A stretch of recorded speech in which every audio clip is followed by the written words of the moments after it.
Ben Profesör Doktor Abdullah Atlı, Dicle Üniversitesi Psikiyatri Anabilim Dalı öğretim üyesiyim. Aynı zamanda Dicle Üniversitesi'nin Bağımlılıkla Mücadele Merkez Müdürlüğü'ne bakıyorum. Bağımlılık günümüzde önemli bir halk sağlığı sorunu ve hastalığı haline gelmiştir. Bağımlılık psikiyatride eskiden bir dürtü kontrol bozukluğu olarak görülüp değerlendiriliyordu. Ancak yapılan çalışmaların toplamı şunu gösterdi. Kumar bağımlılığı da sigara, eroin, esrar bağımlılığı gibi bir bağımlılıktır. 2013 yılından sonraki psikiyatri sınıflandırma sistemlerine de davranışsal bağımlılık adı altında bağımlılık grubu altında yer aldı. Ki çalışmalarla beraber tedaviler de bunu gösteriyor. Biz eroin bağımlılığı, özellikle eroin bağımlılığı, alkol bağımlılığına uyguladığımız önemli bir kısım tedavileri biz kumar bağımlılığına da uyguluyoruz ve fayda görüyor. Mesela halk arasında çip olarak bilinen naltrekson implant tedavisi var. Karın bölgesine bir çip yerleştirilip naltrekson ilacı yavaş yavaş kana salınıyor 3 ay boyunca. Bunu biz özellikle 3 hastalığa yapıyoruz. Eroin, kumar ve alkol bağımlılığı. Yani biz derken tüm dünyada. Bu anlamda yine bir takım ilaçlar var. Hem eroin bağımlılığına hem kumar bağımlılığına kullanıyor. Bir takım TMS diye yardımcı tedaviler var. Transkranyal manyetik stimülasyon. Beyne manyetik uyarı verip kişinin kumar oynama, alkol içme, ondan sonra eroin kullanma davranışını baskılayan tedaviler var. Yine onlar da hem kumara hem de diğer madde bağımlılıklarına biz uyguluyoruz. Şimdi ülkemizde açıkçası kumar oynamak illegal, yasak bir durum olarak görülüyor. Ama maalesef durum öyle değil, pek iç açıcı değil. Şimdi eskiden bir milli piyango vardı. Özellikle özelleştirilmeyle beraber milli piyango ile beraber iddia, toto, loto, moto bir sürü kazı kazan, legal, yani güya oyun adı altında maalesef bahis oynanılıyor. Ve yüksek miktarlarda paralar kaybediliyor. Bir kısım iddia bayilerinin altında da illegal, kaçak bahis siteleri üzerinden Avrupa'ya, Amerika'ya para aktarılan yerler var. Maalesef bu şekilde de milli servetimiz yurt dışına göç ettiriliyor. Yani ülkemizde kumar legal mi illegal mi sorusunun cevabı benim kanaatime göre bu şekilde belirsizleşiyor. Ve halk arasında şöyle bir inanış var. İnsanlar parası olmadığı için kumar oynuyor. Kesinlikle böyle değil. Kumar bağımlısı insanların birçoğu haz almak için kumar oynuyor. Ve bunu son zamanlarda çok net bir şekilde ifade ediyor. Kişinin kaybettiği paranın bir önemi yok. Kumar oynarken kazanabilme ihtimalinin önemi vardır. Ve şöyle bir tezatlık var. Hiç para kazandın mı deyince heyecanla öne atılıp evet bir 10 lira kazanmışlığım var.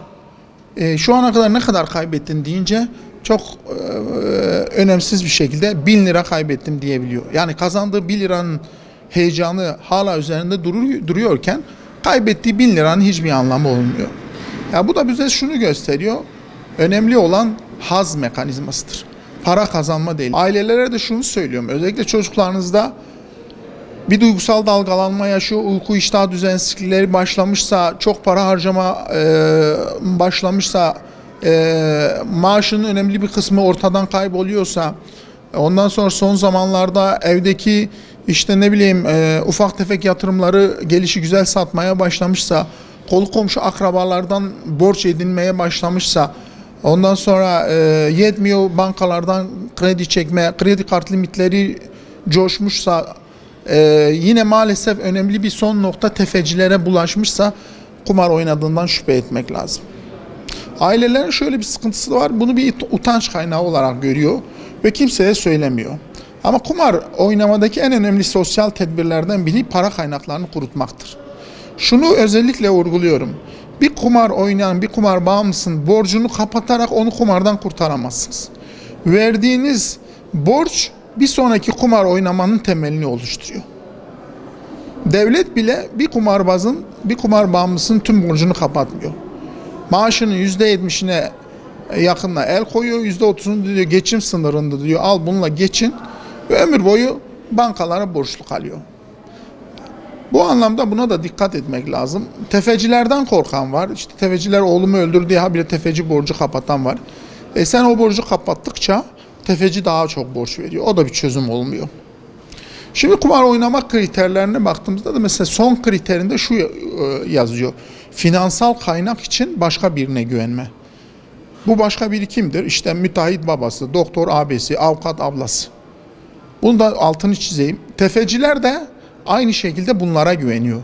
Mesela Ali Efendi gidip bir tefeciden borç istediğinde tefeci şunu diyor: adını soyadını nerede oturuyorsun, kimin oğlusun, not ediyor. Diyor hadi sen git diyor, yarın gel bir durumuna bakalım. Bir araştırıyor, bakıyor. Çünkü tefeci bir adam kumar borcunu kapatmayacağını biliyor. Bu anlamda neler yapılabilir çok geniş bir konu ama önce bir durum analizi yapmak lazım. İşin siyasi hukuki boyutlarına çok girmek istemiyorum. Özellikle tıbbi bakımdan olaya yaklaşmak istiyorum. Kişinin özendirici, halkın özendirici kısımlarının minimuma indirilmesi lazım. Hani biz nasıl alkol, sigara reklamlarını yasakladıysak bu kumar sitelerinin reklamlarını da ciddi anlamda yasaklamamız lazım. Biz bu kumar sorunu ciddi bir halk sağlığı sorunu haline gelmişken biz okullarımızın ismini Milli Piyango Lisesi, İMKB Lisesi koyamayız. Bu anlamda da yetkililere ben seslenmek istiyorum. Bunlar bağış yapıyorsa eyvallah, bağışlarını almayalım diyemem. Ama bu yetkiyi onlara vermemek lazım.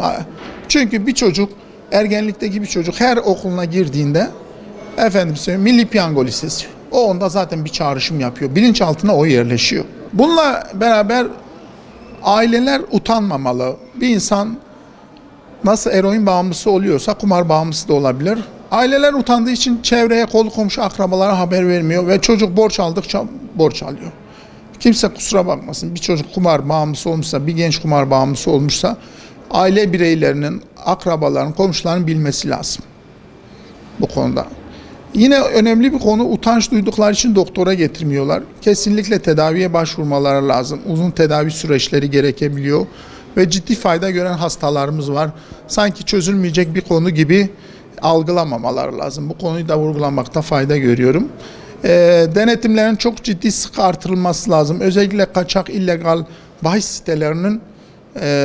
sitelerinden ülkenin arındırılması lazım. Ne kadar çok tedbir, o kadar çok bağımlı kişi sayısının azalması demek. Şimdi bağımlılıkta da en önemli problem telefon bağımlılığıdır. Kumar bağımlılığının temelini şu an telefonlar, akıllı telefonlar oluşturuyor.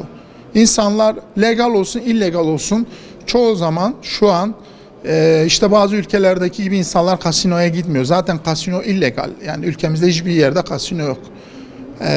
Telefonlarını açıyorlar ve ciddi anlamda yüklü paralarla, kredi kartlarıyla, işte havalelerle paralarını kumar sitelerinde harcıyorlar. Kaybetmeye mahkumdur. Ve bunu bile bile hastalar oynuyor. Diyorum niye oynuyorsun? Hocam diyor zevk alıyorum. Şunu da vurgulamakta fayda görüyorum. Temel felsefe nasıl eroindeki gibi, esrardaki gibi, kristal metamfetamindeki gibi haz almaksa kumar bağımlılığında da haz alma devreleri aktifleşiyor ve kişi kumardan kurtulamıyor. Bunun çözümü de yine psikiyatrik takip, tedavi ve destekte yatıyor.